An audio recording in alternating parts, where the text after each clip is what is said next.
Saints fans and who that's from all over the world, it's time for the Crescent City Connection with the Saints News Crew.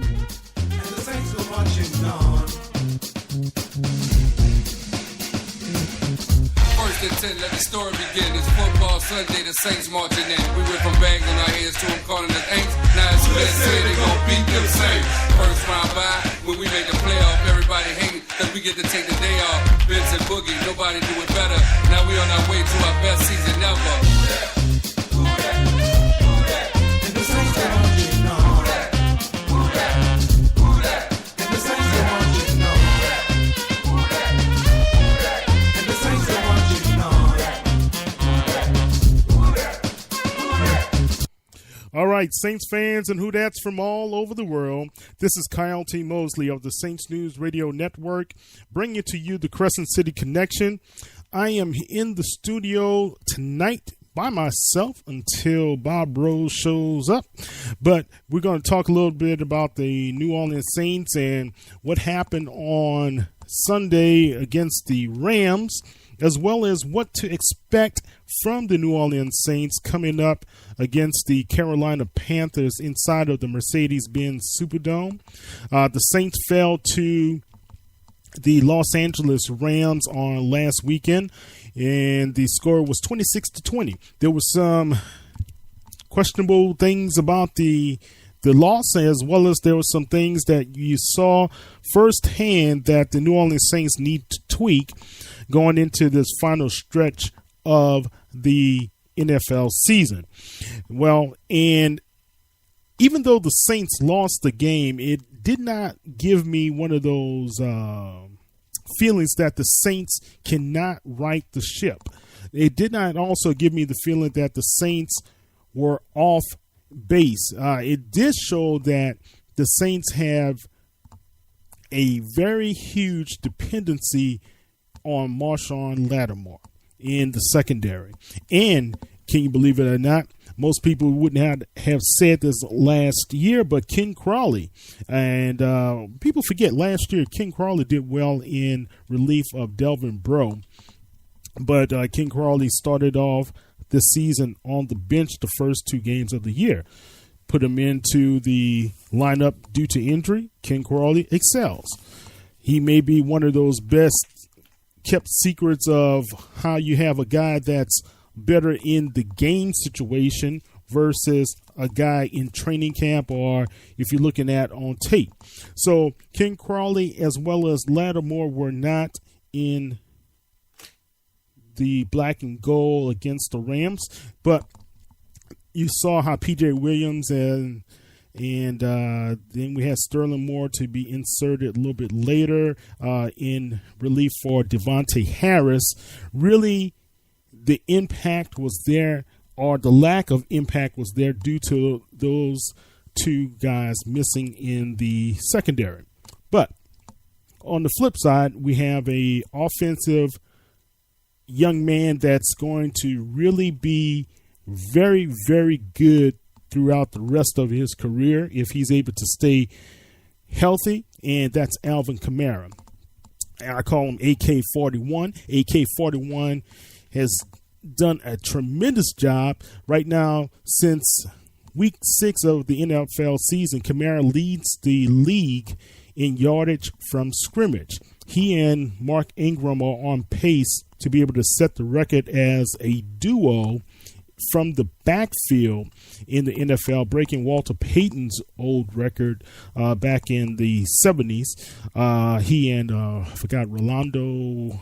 Well, I'll bring that up a little bit later. But Walter Payton and his cohort in the backfield of the Chicago Bears had a long-standing,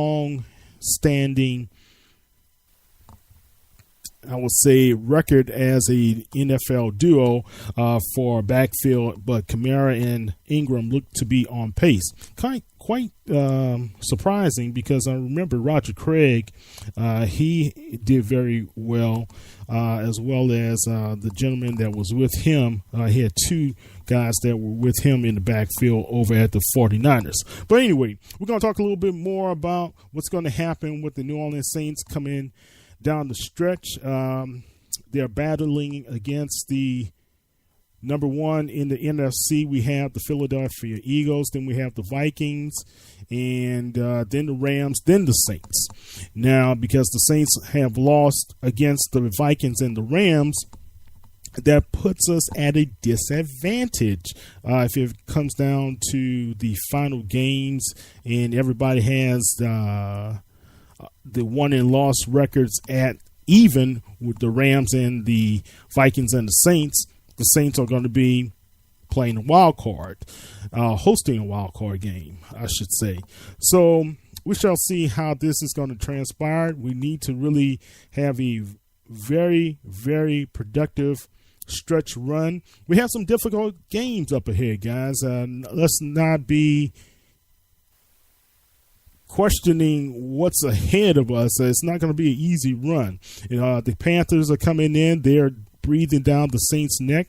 The Panthers, as well as the Saints, are at 8-3 for the year.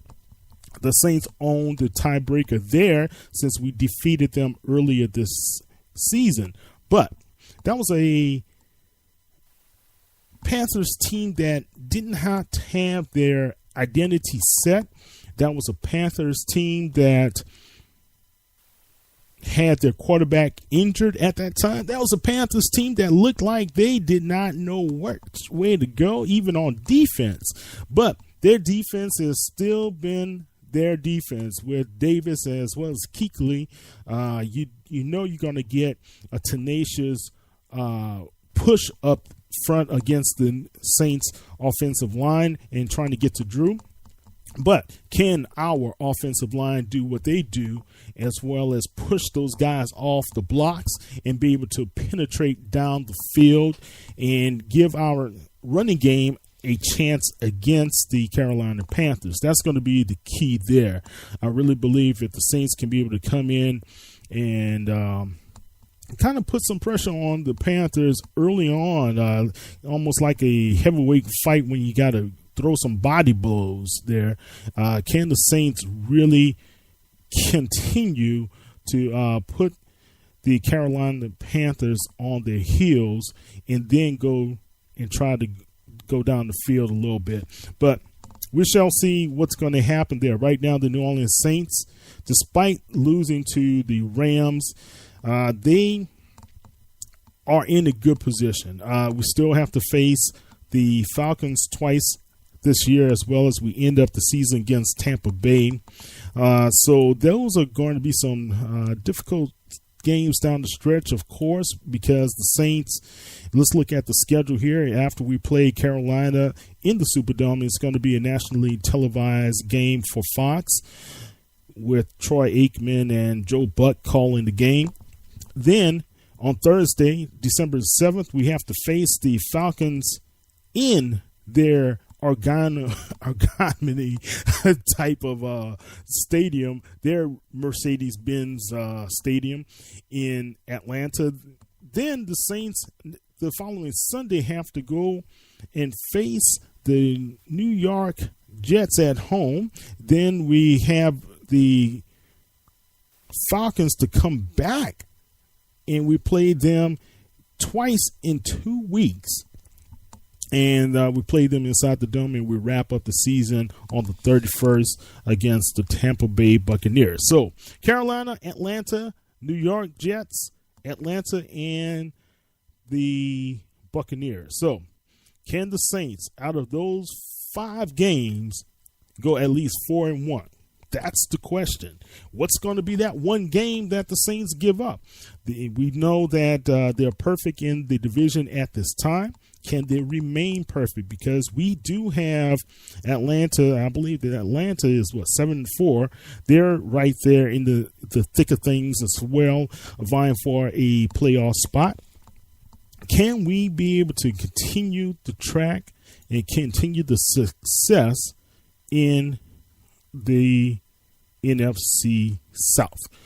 All right, so that's how we're looking right now, guys. If you want to call into the show, it's 504-533-8444. This is Kyle T. Mosley of Saints News Radio, and you can be able to follow us every day. Almost Barry Hursters of Saints News Network. He produces some of the best writing in the Who Dat Nation. You can go to www.saintsnewsnetwork.com and follow Barry, or you can also follow all of the Saints News that we have across the Who Dat Nation. We post it at www.saintsnews.net. And you can also check us out every Wednesday night here on Saints News Network. You can go to saintspodcast.com and you can check out all the featured podcasts from the Who Dat Nation there as well.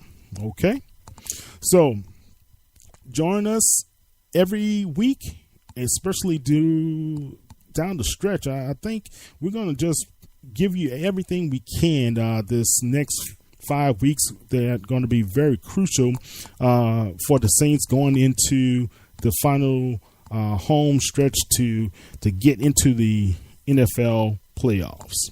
All right, let's take a look at some of the stories from around the league about the New Orleans Saints, and let's just talk a little bit what's going on. Alvin Kamara. Right now, it's safe to say that Alvin Kamara, as well as Marshawn Lattimore, could be the rookie offensive and rookie defensive players of the year. We got to get Marshawn Lattimore back on the field because he is going against White up there in Buffalo as one of the leading defensive candidates. But if you look at what Alvin Kamara has done for the New Orleans Saints, you just have to be so pleased with that draft choice. Sean Payton, y'all know he went up to clock Alvin Kamara, to study him and to meet him one-on-one. And when the Saints made the trade through the draft, a lot of people were kind of questioning why Alvin Kamara. So now we see why Alvin Kamara has been so important for the New Orleans Saints. One thing that we can't say that is that we're not going to belittle the fact that the Saints brought in Peterson, but what could Alvin Kamara really have done for the New Orleans Saints if we didn't take some of those carries away from him or some of the attention away from him, as well as Mark Ingram? Those guys have done a great job as a tandem together. So, Alvin Kamara, we applaud you. We applaud everything that you're doing for the team at this time. And Football Focus is really taking note of Alvin Kamara. They originally, through the first several weeks of the season, they had Kareem Hunt of the Kansas City Chiefs as the leading vote getter, so to speak, for the NFL Rookie of the Year. But if you notice, Alvin Kamara's presence has been making a push for Rookie of the Year. So Alvin Kamara, through the first 12 weeks of the season, his averages and grades through Pro Football Focus has gone up. He started out the year as 44.8, and now he's at 90%. He had a very good game last game against the Rams. He ran for that 74-yard touchdown, and he also really gave the Saints that lift, that last drive that they were able to go down, and Kamara scored a touchdown off of a Drew Brees pass. But right now, if we need to really take notice in what he's doing, Hunt and Alvin Kamara are battling. Kamara now is ranked third behind Hunt, but it's that last stretch, guys, and that's why this is important for this team to really take a focus. The last stretch is what people really look at and start saying, okay, how well do you finish? Can the Saints finish? And we need to put more on this rookie's shoulders, or do we need to put more on Mark Ingram? I just say let's keep on doing what worked. And you noticed in the Rams game, we got away from that early on. Sean Payton has had a tendency over the years to get away from it and start focusing on the pass a little bit more. And I was pleasantly pleased that throughout the beginning of the run that the Saints were doing so well, he took notice of the run. But early on, I guess there was some apprehension there. You notice the team played with a little bit of, they were timid, so to speak. They were not as aggressive offensively as we thought they were going to be. They were not as focused as we normally are. But hey, guys, it's one of those games that I believe that the Saints had to lose in order for them to be able to focus or refocus for what's going to happen down the run for the team going into the playoffs if we're able to get there.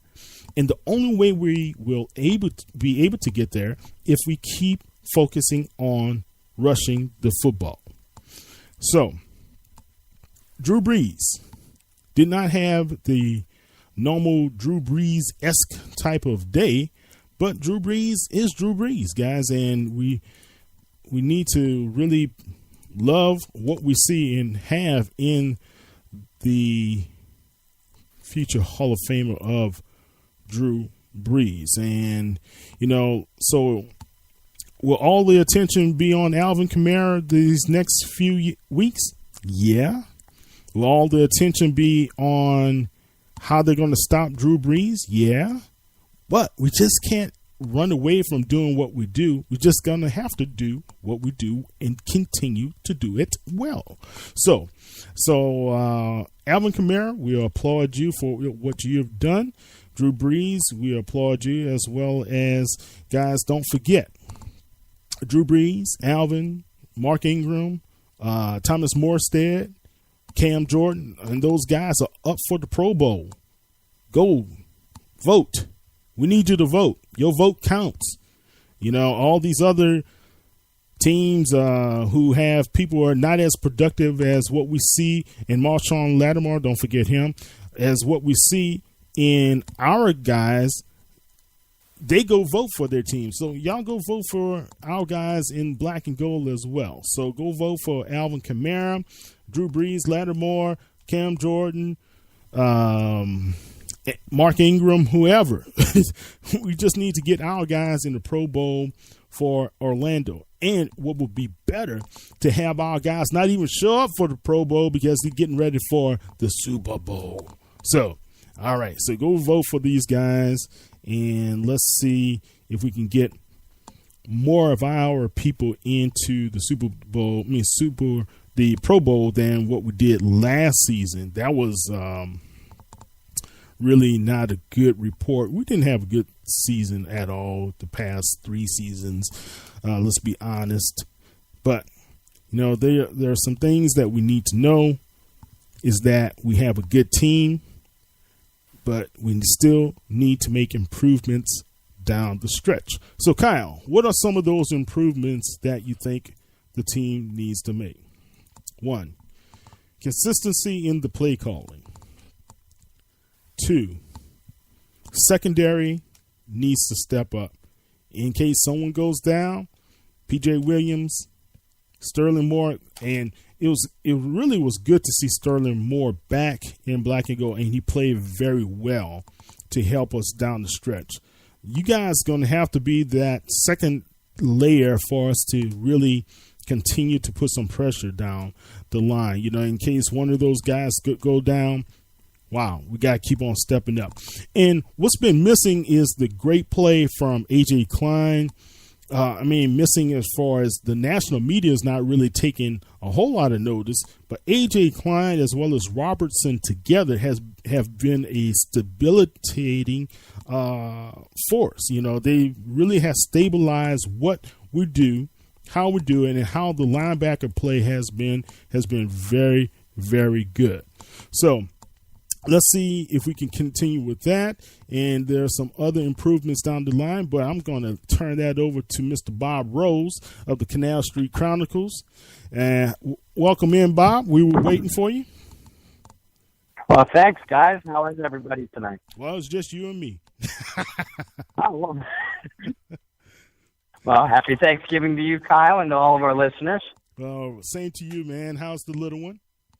Little one's good. Oldest one was home for the holiday from college as well, and my little daughter in middle school is doing pretty well in grades too. Family's doing great. I couldn't be happier. Couldn't be more lucky. Oh, awesome. That's a blessing, man. Really a blessing.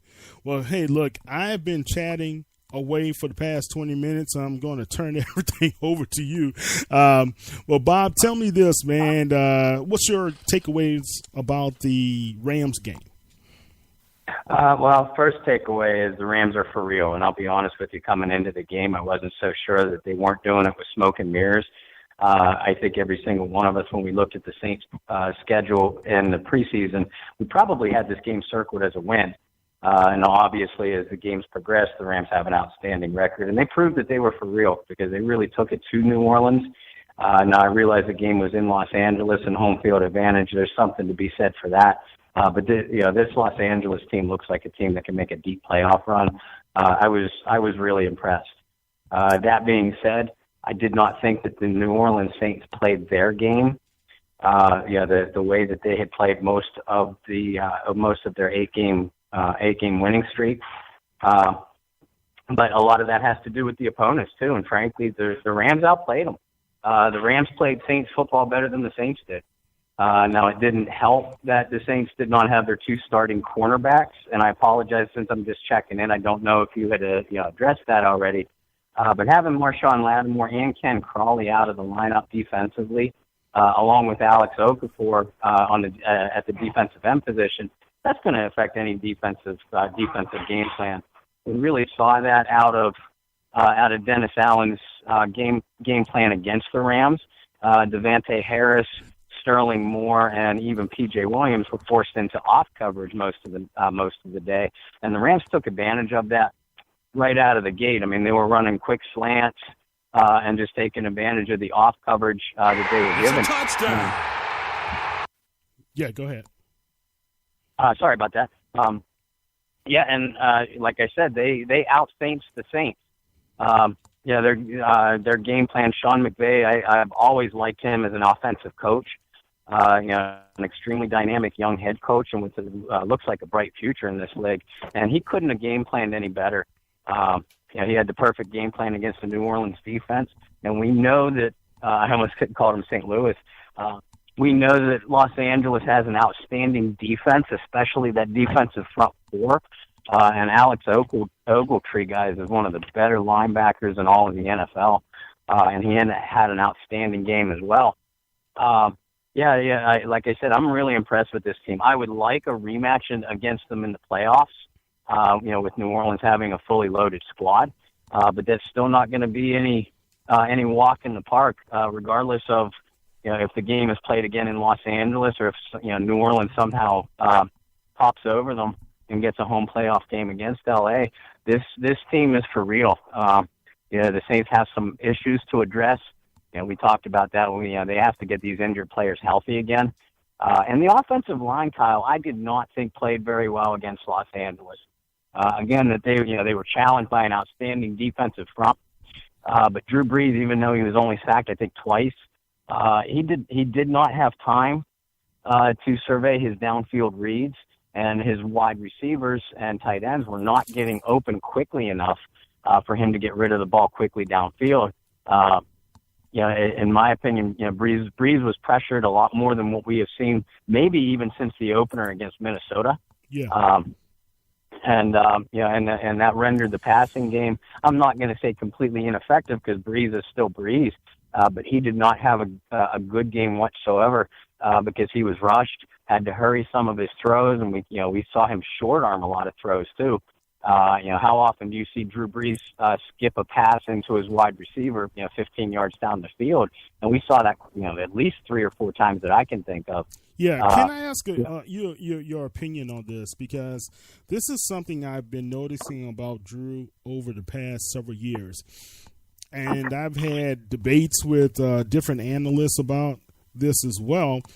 usually coming down this part of the season, Drew's arm starts to look very, I'm not going to say weak because people get upset when you say that. But I don't know if he is, how do I say this? I don't think his anticipation is as well when he's under pressure versus when he's not under pressure. Downfield. Okay. Because like you said, you notice how he's starting to short arm some of the passes, right? And let's be honest, man, if it were not for that penalty in the Redskins game, that interception he threw when the passer was targeting Coleman, that was a poorly thrown pass, and it was behind him. If you look going back even to the Bills game, he had a couple of passes that were behind, So are we starting to see that same tendencies that's cropping up again with Drew during the latter part of the season? I think it's possible, and I think it's a valid question to ask, given all the points that that you just put out there, and it's out there for everybody to see. And you're right. The Washington game, should have ended at that interception. I mean, it was not a ticky-tack penalty against the Redskins. It was a legitimate penalty that gave the Saints second life. But people forget. Yes, Breeze went 11 for 11 with 2 touchdown passes and, terrific come from behind victory, into overtime and all that. And he played spectacular. But that first throw was a lousy thrown ball, that, frankly, the Redskins defensive back didn't really have to make a terrific play on. Just a standard, every day I'm in my position, all I have to do is catch the ball kind of play, and that game would have ended right there. And there have been a couple moments, the Bills game being one of them. I forget off the top of my head. I want to say it was the Chicago game that Drew won his normal, because the man is still complete a 71% clip, which I believe, if holds true until the end of the season, would be an NFL record. And Drew is still Drew. He's a first ballot Hall of Famer, one of the top 10 or 12 quarterbacks ever to play this game. But I do think that we've seen a little tiny bit of slip in his play. His mind and his football IQ, he's still like a computer out there. But maybe a tiny bit of that arm strength has slipped a little bit, and he can't get the ball out as quickly as what he could even 3 or 4 years ago with the same zip on patterns. And too, we mentioned it once already. The line did not play their best against the Rams defense, and that had to do with it too. It's hard to progress through. Okay, Bob, we're losing you. Yeah. Okay. I'm sorry, Kyle. Go ahead. All right. We kind of lost you there, but and I guess why I'm saying this, and for the fans to be able to take notice, it's not. And whenever we bring up situations like this, guys, it's not that we're trying to trash Drew, not trying to trash the team. It's something to take notice of. And I know Barry got really humdingered today with his article that he wrote about, are the Saints good enough for the playoffs? And people just went off on him. But these are things we have to be able to point out, right? Because remember that one pass to Ted Ginn? Oh man, that was a lame duck. It just floated out of his hand. No one hit him. It just, I don't know if it slipped, but that pass just wobbled. And the reason why I'm saying this is that, guys, I think right now the run game is going to be highly important for the Saints' success. And I said that at the beginning when I was talking. We've got to keep that focus. And I think that's what happened to our offensive line as well, Bob. Peyton got away from it. He got impatient too early. Again, he wanted to pass versus let's take some time, let's run this ball. When you had success running it to the Rams' left side, their weak side, he started running it into Donald and running it to the Saints' left behind Armstead and Pete. Well, you saw what happened when you run it to the right. What happened with Kamara? 74-yard touchdown. I didn't see him going back to that old well and just testing it. All right, let's test it again. That's what those guys in old days would do. Sweep it to the right. Lombardi, that he was noted for that, So do we see these tendencies come back from Sean Payton? Maybe not. Hopefully it's going to be not. All right, Sharita, what's going on? How you doing? Diva? I'm sorry, I'm here. Hey, how's everybody doing? Oh, we're doing fine. All right. I'm good. All right. You're in the crew with Bob and mine this evening. How you doing, and what's going on with you, and how you see the Saints? How do I see them? That was I will say this. Our biggest thing with this with the Saints is there are three teams that they've always dealt with that they never matched up well with. The Redskins, the Rams, no matter what city they were in, and the Browns. With that being said, it was a loss, yes, and it just seemed like offensively we couldn't find a rhythm. But when we did find a rhythm, in previous, historically, we usually get just worn out, taken to the shed. It was a loss, and this is even weird for me to say, but the plus side of it was that it wasn't a loss by much, I guess I should say, finally. Because most of the times when we play the Rams, they just run it out on us. They stick the dagger in deep.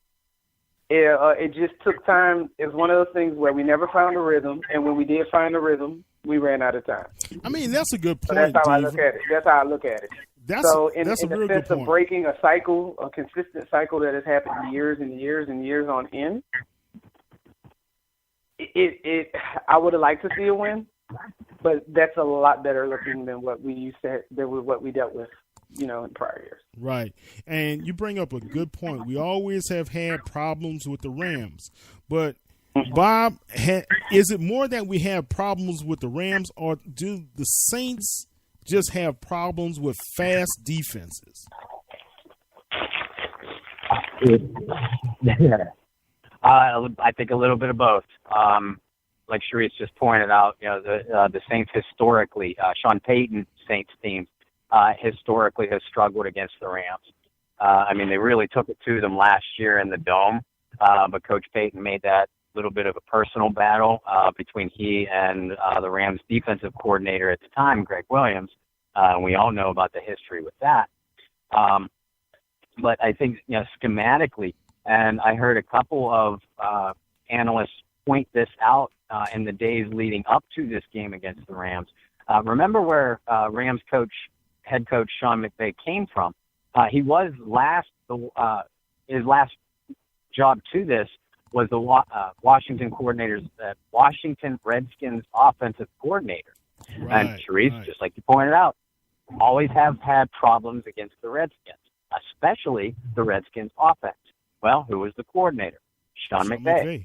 And they ran a very similar game plan to what the Redskins did the previous week, where the Saints defense, yes, they won the game, but the Saints defensively struggled quite a bit against it. So I do think it's a scheme thing. I really, really don't think that the Rams have like a hold over the Saints in the way that, oh my gosh, we're playing the Rams, we never play well against them, et cetera, et cetera. So it's nothing like that. These guys are professionals. They're going to suit up and play. ideally they're going to suit up and play hard against the other team, regardless of the uniforms or the names on the back of the jerseys.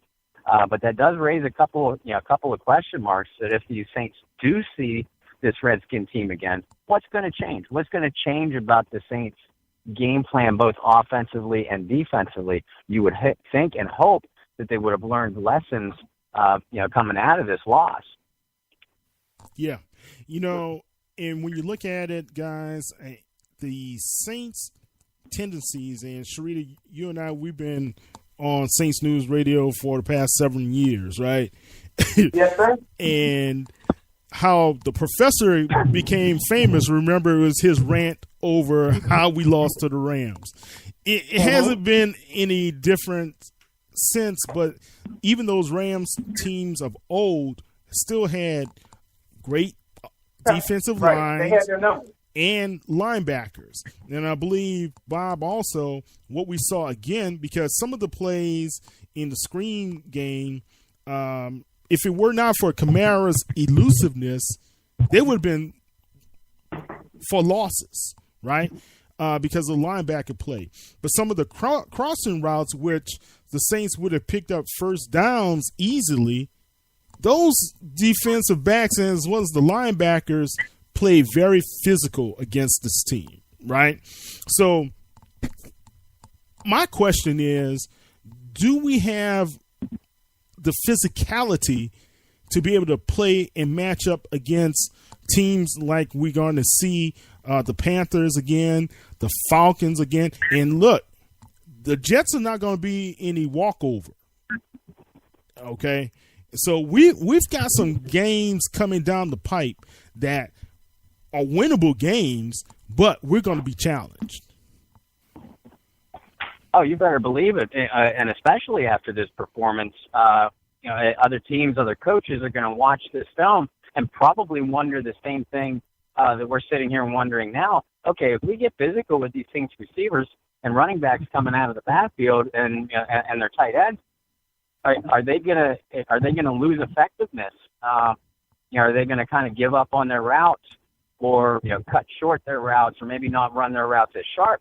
And if that happens, advantage defense, and you better believe that these Saints backs and receivers are going to be challenged from here on out. And it's going to start with a very physical Carolina team, who has a history of a bad relationship, in this rivalry with New Orleans anyway. It's going to be always a physical game with these guys. So there's no doubt they're going to be tested. And you brought up a great point about Kamara too. That rookie made some outstanding individual plays, because as we talked about last week, and as I wrote about in one of my preview articles leading up to the game, Kamara was going to be challenged by these Rams linebackers, particularly Ogletree and Mark Barron, because they were more athletic than probably any linebacking core that they had faced up to this point. And the Carolina Panthers linebacking core, they're between Shaq Thompson, of course Luke Kuechly, and Thomas Davis, they're extremely athletic as well. So they're going to come in with that same kind of game plan, and the Saints receivers and backs are going to be tested. Yeah, definitely will be tested. Okay, Diva, let's talk a little bit about this. When I looked at the Saints and their push up front, and Bob, you alluded to it as well. Do you think this team is better suited now, just being more of a run offensive team versus the pass line? And the line has kept Drew pretty much clean most of the season anyway, right? He's still the least sacked quarterback, if I'm not mistaken, in the league. But do you think the shift has been more now we need to be the run team versus the pass team? Yeah, I actually do. I think that this offensive line is geared more towards a run-based attack, and I say that not expecting Peyton and Breeze to come in with a game plan of we're going to run it more than we pass it. But like you said, Kyle, Breeze, if he isn't the least sacked quarterback in the league, he's still right up there. But if you look back at the game film of even the 8 straight victories, they were moving him around a lot. And they were able to do that because they had established a running game early on, which had those linebackers and safeties on the opposing defense. It had them looking into the backfield. Even when they weren't running a play-action fake, they were still waiting to see what Ingram and Kamara were going to do first, and then reacting to Breeze. So that buys him an extra second right off of the bat right there. And then the fact that they were moving him around, which they've always kind of liked to do anyway when the passing attack is operating their best. They like to move him outside of the pocket, kind of run those wheel routes with the backs, and sometimes even tight ends.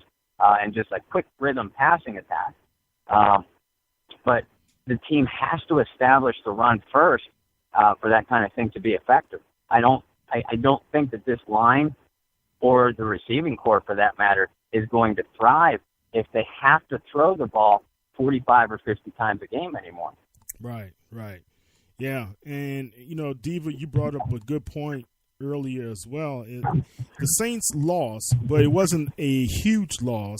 Like, I thought it was going to be worse than that after that first couple of drives. I saw the Rams, and the Rams had the potential to put around 40 or more points on the board against the Saints. The Saints, you got to give the Saints defense a little credit now. They got hungry. Yeah, they were bending, but they didn't break. They got a little hungry. They stepped their game up, and it made all the difference. But what I'm starting to see is, where, we used to be this offensive juggernaut. There's a little bit of a struggle, and where it used to be highly dependent on airing the ball out and throwing it, maybe we do need to depend on the run a little bit more, and maybe in certain situations depend on the run a little bit more with something that's a little bit thinner and aerodynamic rather than certain instances. I'm not saying that Mark Ingram has not played great, because he has, but like in a game like this, if you saw that what was working was the smaller package, then that's what you should have stuck with. Because, at one point, I think Homeboy had the whole Rams defense on his back, but he still run. Yeah. Kamara is a difference maker, right? Mark Ingram didn't see as many of those huge holes that he saw in the Bills as well as the Redskins game, but still, man, that defense, they had some tries going at them, and they turned the Rams back a few times that second half, right?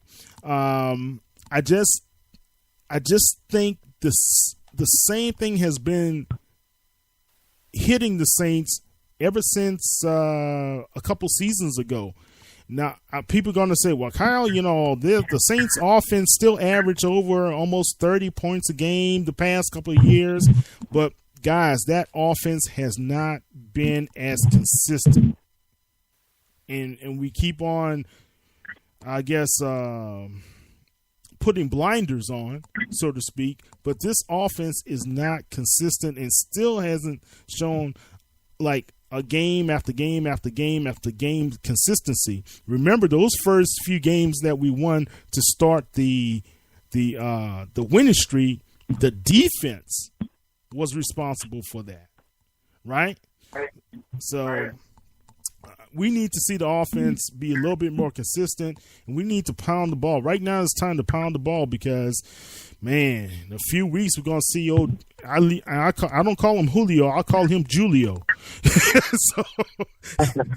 And we need to have Lattimore and Crawley back, which we had some good news today. These guys were back at practice. Don't know if they're going to play on Sunday, but they were back at practice. So that's good to see there. Okay, let's talk about this, guys. We know Saints lost. Know they went down. What's going on with the special teams, Bob? We don't have anything really going on other than Thomas Morstead and Will Lutz from time to time. Man, no, you're right. The return units are getting worse. I think the Rams had at least 3 kickoff or punt returns over 30 yards. 2 of them were over 40 yards, including to open the game. That's not the way you want to start a game. You put your defense right on its heels immediately. It gets the home crowd, the Rams home crowd, into the game immediately. And part of the reason why Sean Payton likes to defer and receive the ball in the second half when the Saints win the toss is because, especially with his newfound confidence in this year's defense, the concept behind that is you want to get the other team pinned back and hopefully get the ball around midfield for your first offensive possession. And when you give up a kickoff return at 40 or 45 yards right out of the gate, your entire team is on its heels. And that was kind of a microcosm for the whole game. The team's return units cannot be trusted. They're no longer, and I want to knock on wood when I say this, they're no longer bobbling the returns. But you're not even getting an average kick or punt return from anybody that's fielding these kicks. You have to create your own field position sometimes in a football game, especially when you're closely matched with your opponent. And the special teams are they're being a difference maker, but it's in the opposite direction. Yeah. We can't give up the huge chunks. I know Coach Rick Gailey would always say this, even if there's a huge difference between having your opponent start at the 20 versus the 25. That 5-yard difference makes a whole world of a difference for a team to matriculate down the field or not. I don't know why it's like that. It's been statistically proven that you can be able to hold a team back from going down the field further if you get them closer or under the 20-yard line. So we're going to have to do a different thingamajig there. I don't know if it's bringing Morstead back to handle the kickoffs because Will Lutz is not really getting much of a push. The return guys for the Rams were quite consistently bringing it out of the end zone. So we'll see what's happening with that. Hopefully the new special teams coach will come in and make a difference. All right, guys, let me ask you, how can the Saints win the NFC South? Battle lines have been drawn, Sharita and Bob. Sharita, so tell me, how can the Saints go ahead and win? And I know the most obvious thing is win everything, right? But how can we win the NFC South? We're going to have a balanced game where the defense... I'm sorry, Dave, I can barely hear you, babe. I'm sorry, hold on. My bad. I say the Saints are going to have to have, in order to go on and win it all, or to win the can you hear me now? Yeah, I can hear you. Okay. To win the conference, they are going to have to be consistent in all facets of the game.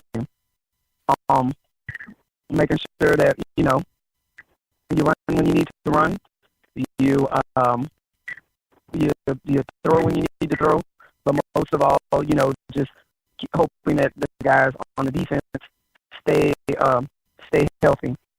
There is one point that I did want to make. Did anybody see that little run that Vaccaro was running on that particular receiver? It looked like he just looked and was like, yeah, he's not going to catch that and stop. Yeah, Vaccaro, I don't know what he was looking at or thinking about. And he was like, yeah, he ain't going to catch that. And he just stops, and then the ball just falls right in his hand. Making sure defensively stuff like that doesn't happen. But just being consistent all throughout the game, having a tight game plan and sticking to it. It's not, it's not totally unattainable. They can do it. They're just gonna have to dig deeper and play a little bit harder than they have. Yeah. What about you, Bob? How can we win? Well, the first thing that they've got to do, I'll use a boxing analogy. They have to answer the bell. They got punched in the mouth and dropped to the canvas last week against a Rams team that just beat them physically. So this is still, for the most part, a group of very young players, and this is the most adversity that they have faced this season in a lot of their careers, for that matter, certainly as a team. So they have to answer the bell against a Carolina team that's also going to try to beat them up. And they're going to have to fight. They're going to have to be aggressive, and they're going to have to stay confident in each other. They built a lot of confidence in each other and themselves during this winning streak. And now they have to look to the guy to the left of them, look to the guy to the right of them, have confidence that those guys are going to do their job, and then make sure that they do their own job so that way that they can be dependent on it. That's speaking from the heart. I'll set my coach speak aside for a minute. Schematically, I agree. They have to stay aggressive and consistent. The one thing that we did not see out of the Saints team during the previous 8 games was a lot of up and down play. We didn't see very many turnovers. They were taking care of the ball.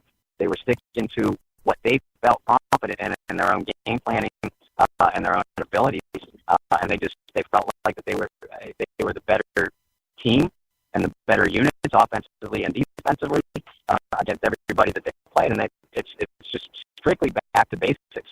Because this Carolina team is not going to wow you, with any kind of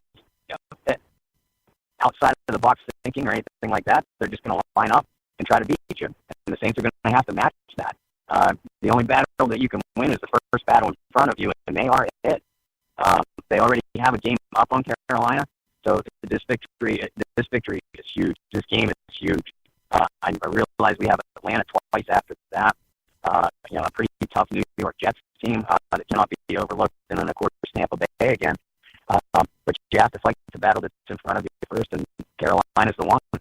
Yeah, definitely, man.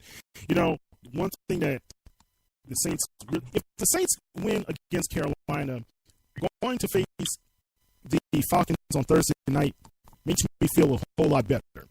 If you lose that game, then you're going to have a whole lot of pressure on you to stay competitive, because then you're going to lose your division lead and then drop down to a wild card slot, right? So these guys need to win this game. This is more, I think, Sharita, what you can say is more pressure now on the Saints to win versus Carolina? I feel like in the beginning, Carolina kind of shaky in the beginning, and so they kind of built their confidence. Their confidence was a little built because they ranked up. So they're going to be hungry, and we started out a little rough too, and our confidence got built, but we had that one stuff, that one little roadblock, which was last week's game, and I don't think that it how you call it, deterred them. It's probably made them hungry. The only way they're going to who's the hungriest on Sunday? Who wants it bad enough? Yeah. Who wants to walk away? Who wants to walk away with the crown? That's what it comes down to. Well, I think it's the next 2 games is going to be pivotal for the Saints coming down if they're going to be hungry. Because you're going to have to show up and show out in front of your own crowd, and you have to go into that origami stadium and show up and show out there as well. So, so that's exactly what it looks like now that you said that. It looks like a hiding bird. Looks like a little dish bowl or something. I don't know. But anyway, guys, it's going to be interesting to see how the Saints are going to play. And looking down the line, Bob, I mean, the Falcons are gaining a lot of confidence as well. Right. They are. Yeah. So. Yeah, you better believe it. You better believe it. This Falcons team is not done yet. They're a seasoned group, defending NFC champions, and nobody has taken that crown from them yet. And God, it makes my stomach queasy just to call it Falcons champions of anything. But that's how they were. Champions of the conference. They still don't have a ring yet. So you are correct. But 28 points. Yeah. And you're absolutely right. But having said that, they are building some confidence. I just heard today that they're getting their running back Devontae Freeman back on the field probably by this Sunday. So it looks like that they're going to be pretty close to full strength by the time New Orleans gets them the week after next. Not to mention, the Saints have now put themselves in a position where they have some ground to make up to the teams in front of them if they want even a home playoff game. But let's not jump ahead of ourselves either. I mean, 8-3 is a great record. They are in a great position right now, and they have played mostly great over the last 2 months. But with everybody, with the NFC being so top heavy, and there being 4, 5, 6 teams, that's so closely matched together record-wise and style-wise. If New Orleans drops a couple games in a row, they're in real trouble. Yeah. Not only that, man, look, the Saints cannot afford to – I don't even think right now they can afford to split either one of these games coming up against Carolina and the Falcons. I think they need to win both of those games because, look, Detroit, Seattle are right there. They are right there. They're waiting for a playoff spot, and they're also waiting to see who's going to slip up. Now, Seattle, don't they play the Rams this week? So that's going to be interesting to see how that game fares out. But it's going to be played in Seattle. So, Rams, maybe I'm crazy, guys. They still didn't highly impress me. I think it was impressive, the accuracy of Goff that first half and that first drive that they had in the second half, but these guys should have won by a lot more larger margin than what they did. That's how I see it. And I know we're saying professionals against professionals, but I also see it as I think we still have a talented team that we can learn from this loss, and that's going to help us with the Carolina Panthers as well as the Falcons coming down the stretch. Okay? It's just my opinion, and I think this is how we can be able to win. Of course, a lot of people are going to say, well, Kyle, it makes sense. Let's just go win it all. We got 5 games left, but can the Saints still win this division, Bob, if we go 4-1? Yeah, they can. I don't know. I don't know whether they'll need a little help to do so. But 4-1 puts them at a season end of 12-4. Which is a better record than most prognosticators predicted. It obviously depends on what would happen with Atlanta and Carolina. Given that Atlanta's just 1 game behind, and Carolina, of course, is tied with the Saints right now. The victory, as long as that one loss is not against Carolina, and the Saints hold serve and pull at least the split out of Atlanta, then I think that they're sitting in a good position. But again, just like we talked about, you have to win this game against Carolina first, and they cannot look around them in the standings and see with an eye on the scoreboard. What are the Rams doing? What are the Vikings doing? Even what are the Eagles doing? They have to take care of their own business on the field first. Otherwise, this whole playoff conversation is going to end up being moot because they're going to be home for the holidays again. Yeah, because also I'm looking at the seedings right now. The Atlanta Falcons have only lost 1 NFC game this season. Just 1. The Carolina Panthers have lost 3. Saints have lost 2. And like I said early in the year, remember I was telling you guys the team, we can't lose these NFC games, and that's what we came out doing. We lost to the Vikings, and now we lost to the Rams. And if we go neck and neck with those guys down the stretch, like you said, we can lose a home field game, if we have to play a wild card. So, because those teams look like they're on the right track as well. You know, they can stumble as well, but you know, we cannot keep on losing NFC battles. The only game that we can afford to lose, in my opinion, is against the Jets, and because that's an AFC team. All right, okay, guys. Coming down to this game in the Superdome, Sharita, what should the Saints be weary of? Or who should the Saints be weary of? Luke Kuechly. Luke Kuechly. The Keister, well, he hits so hard he puts himself in concussion protocol. So we got we watch out for him. I got Thomas Davis as the man that we need to be aware of, guys. You know, Thomas Davis always has. I think he's more of an MVP for that linebacker core than Luke Kuechly. To be honest, where you put that up there? Yeah, that's just it's just my opinion. Bob, what's your thoughts? I agree with both of you as far as Kuechly and Davis, and they have been thorns in the sides of the Saints offense for a long time now. But another guy that I will be watching very closely on Sunday is K'Wan Short, Panthers defensive tackle. He's as good as anybody not named Aaron Donald as far as interior linemen go. And we know already that the Saints line struggled against Donald. They're going to have to pick it up against K'Wan Short. They're going to have to move him off of the point of attack for that running game, especially Ingram, who likes to run inside for that running game to be effective, and keep the passing lanes open for Breeze, too. It's hard to hit those inside slants when your passing lanes are blocked and you're a 6-foot quarterback that can't see over the line. They're going to have to move Short out of the way and control him. Kuechly and Davis they're going to make plays. They're just too good not to.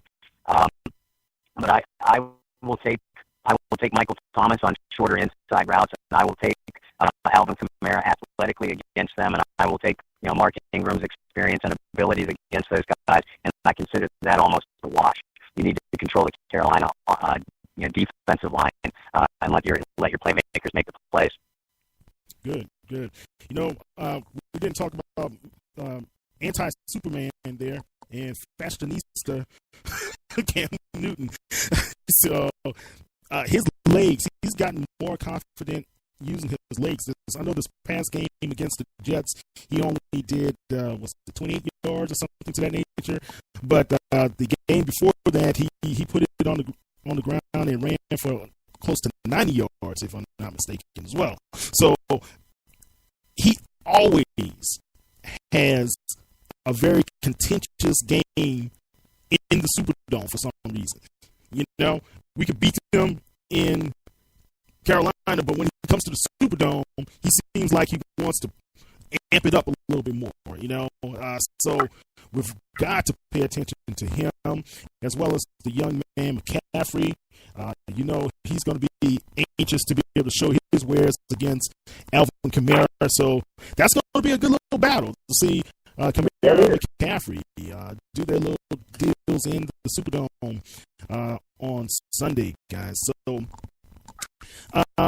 anything from the special team side that we need to be aware of, Bob? Carolina has this return guy. I was watching him against the Jets, and he returned one punt for a touchdown. Yes, he did. And it just looked explosive every time he got his hands on the ball.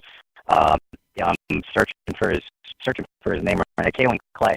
With the struggles that the Saints have had covering kicks that we just talked about, that's a definite X factor in the game, and you do not want to lose a big divisional game, a huge divisional game like this, on the performance of bad special teams. So, watch to see if they even kick the ball to him, and if so, if they can eliminate those cutback lanes and stop Clay in his tracks. Yeah, I watched that kickoff return, and it really deflated those guys. When he brought the ball back, but he is very fast. He has good vision, and I remember he was cut. Carolina brought him back, and he's really had made a positive impact for those guys in the special teams game. Now, one thing we need to take note, I was reading an article that Christian McCaffrey is taking more snaps at slot receiver. So that's going to be pressure on Kenny Vaccaro, guys. Oof. And Sharita, you brought it up. I believe it. And, not only Vaccaro, but Bell. Remember, McCaffrey had over 100 yards receiving when these guys met the last time. And it was early in the season. He didn't even know the game plan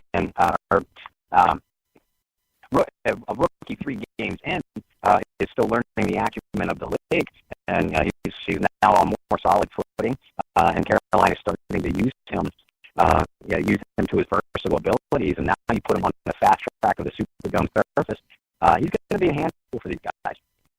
Yeah. So you're right. He had 101 yards and 9 receptions against the Saints in Week 3 of the season. He averaged 11.2 yards per reception. Wow. And had a big 37-yarder. I remember that one. That was early on in the game.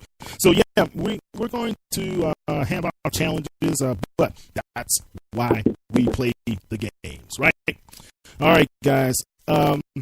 Any last tidbits that you want to share before we wrap up the show? Well, we talked about how big this game is, for New Orleans, and they're gonna have to come out swinging, come out firing. If they come out like they did a little bit flat against Washington and against Carolina, against Los Angeles, they're in a lot of trouble. Yeah, you're right. They gotta come out and set the tone. Period. Point blank. It's a home game.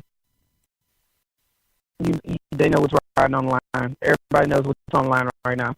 So you have to come out and play some serious, just smash mouth. We at home. We them boys football. That's period. Right. Point blank. I think the defense is going to have to be aggressive, man. Cam Jordan. Right. Very aggressive. And they're going to have to keep their guys on the ball. Yeah, you're right.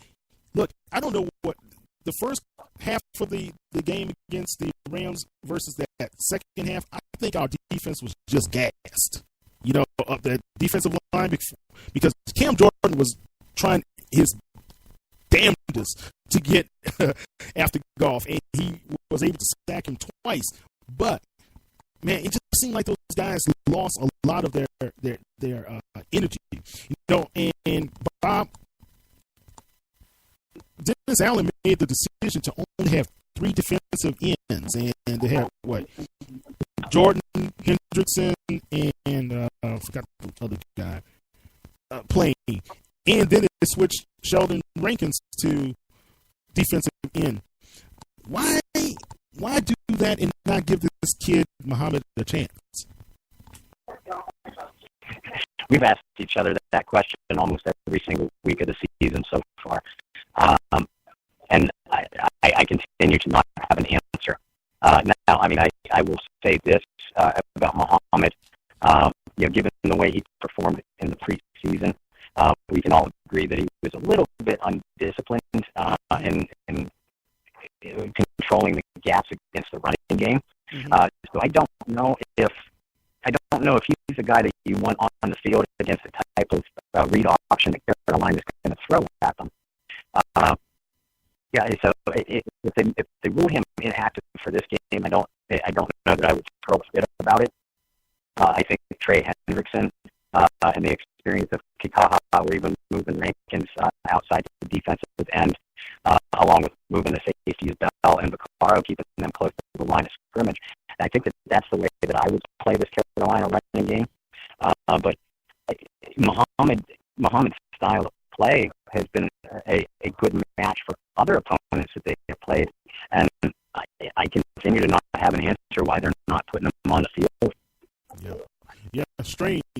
Also, I brought up the point when Freeney was available, when he surprisingly was cut by the Seahawks last week. Why didn't we make a bid after Freeney? I think Barry thought it was because the Lions were able to claim him off waivers, but he cleared waivers. So that was strange too, man. You were down.